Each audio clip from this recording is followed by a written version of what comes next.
मुस्लिम fund के mission के बारे में और उसकी रूह के बारे में अगर चंद जुमलों में बयान करें तो ये जुमले हैं खिदमत खल्क, खिदमत खुदा।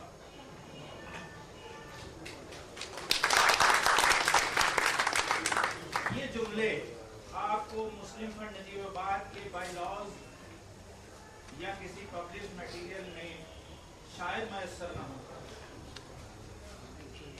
पर यकीन है कि इस इदारे को कायम करने वालों के दिलों में यही एहसास था जब वो इस इदारे को कायम कर रहे थे।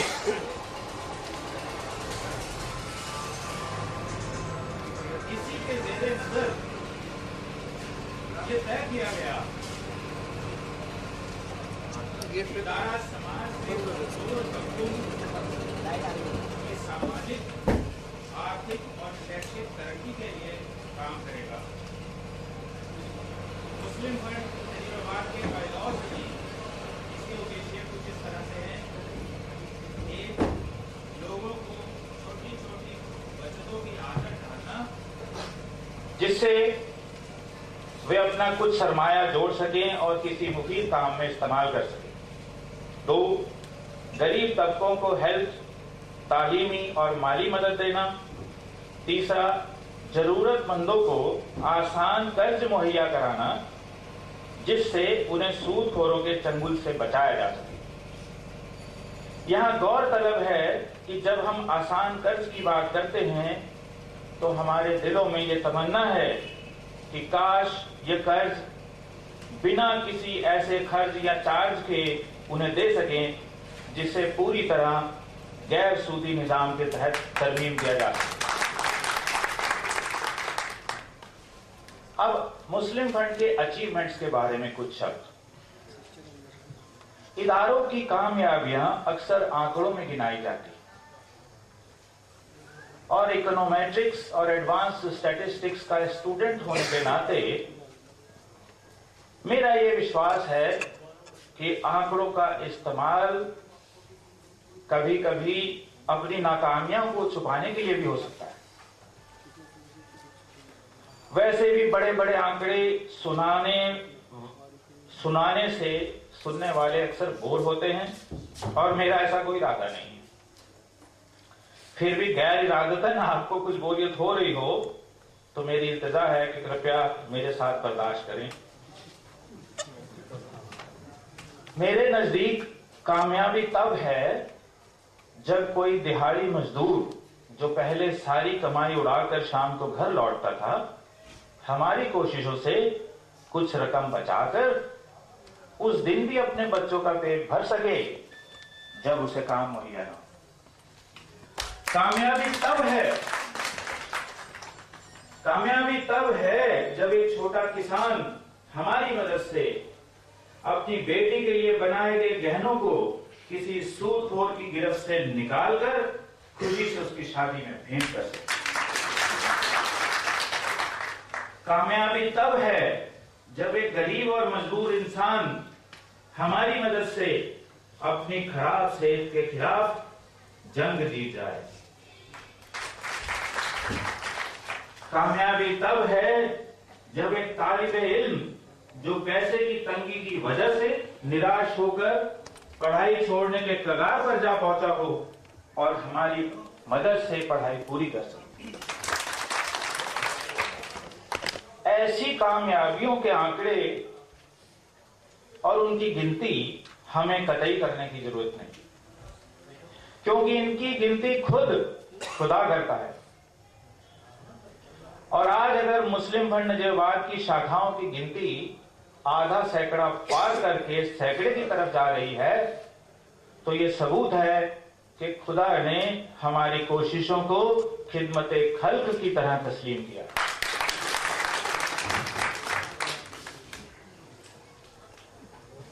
थोड़ा सा वक्फा लेता हूं बीच में, एक हंसी की बात।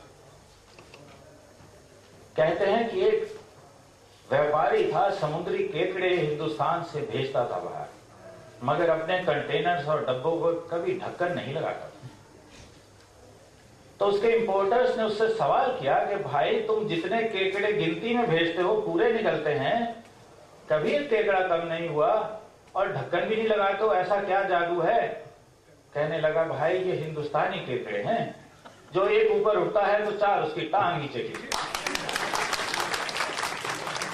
तो इन हालात में भी अगर हमारा इदारा कायम है और चल रहा है तो ये सबूत है कि हम पर उस खुदा ने नजरे करम बनाए रखी है और हम 1972 से आज तक कायम हैं। बस और हो गया।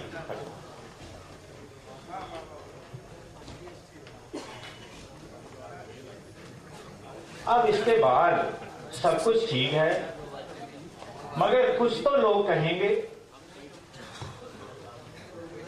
और लोगों का काम है कहना और हमारा काम है सुनना और गौर करना कि हमारी कमी कहां रह गई और उसे कैसे दुरुस्त करें।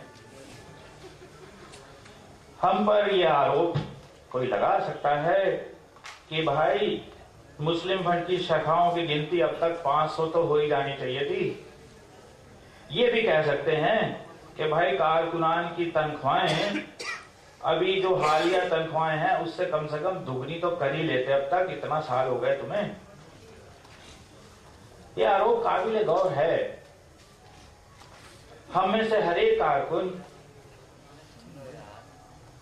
जो मुस्लिम फंड में काम करता है उसे ये गौर करना चाहिए और मेरी दरख्वास्त है कि हर एक कारकुन को इसे क्रिटिसिज्म की तरह नहीं लेना है बल्कि चैलेंज की तरह लेना है।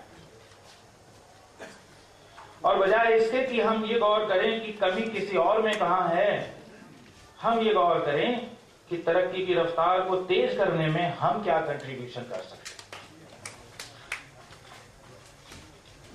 वक्त की कमी का मुझे भी अंदाजा था, इसलिए मैं बहुत ज्यादा लंबा तो अपना राइटअप लिख के भी नहीं लाया, पर मुख्तसर सजेशन टू द मैनेजमेंट। मेरा सजेशन सिंपल है, delegate the authority to high powered committees for specific areas of decision making, assign very clearly and fix their responsibilities accordingly.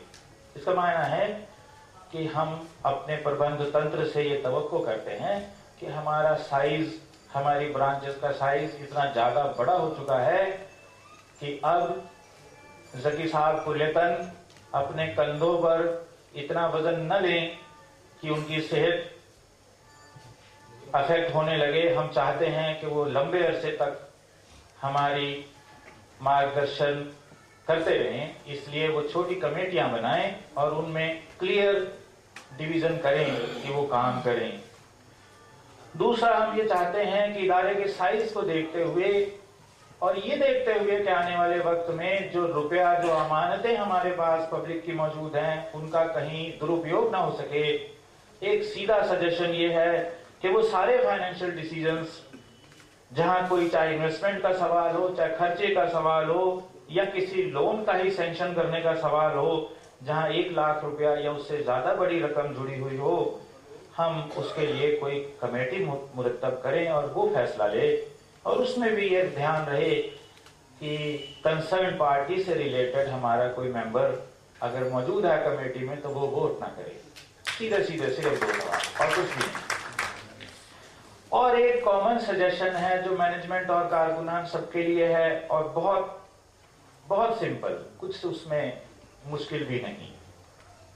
अगर हर एक कारकुन ड्यूटी करते हुए सिर्फ इतना अपने दिमाग में हर वक्त ध्यान रखे और ठान ले कि उसे अपनी ड्यूटी सिर्फ ड्यूटी की तरह नहीं बल्कि खिदमते खल्क की तरह करनी है, तो बहुत से फायदे पाएगा।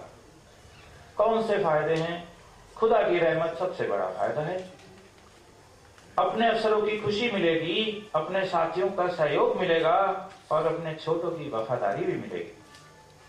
मौलाना रूमी साहब कुल्लियात शम्स तबरेजी में फरमाते हैं, वर्ष 774, हालांकि ये फारसी है और मैं कोई फारसी नहीं जानता हूं, इसलिए उसका अंग्रेजी अनुवाद पढ़ रहा हूं।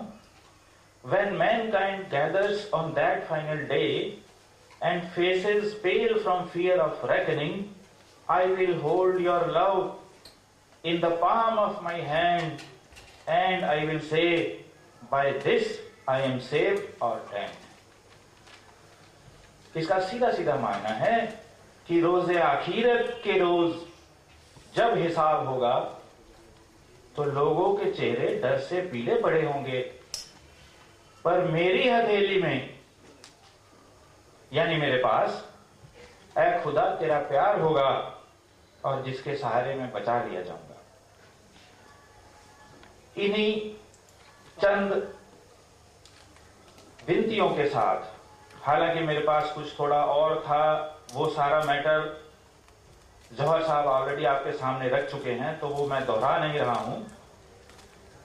तो बस इतना कहूंगा कि इन रिक्वेस्ट के साथ थोड़ा सा बताना चाहूंगा माइक्रो फाइनेंस के बारे में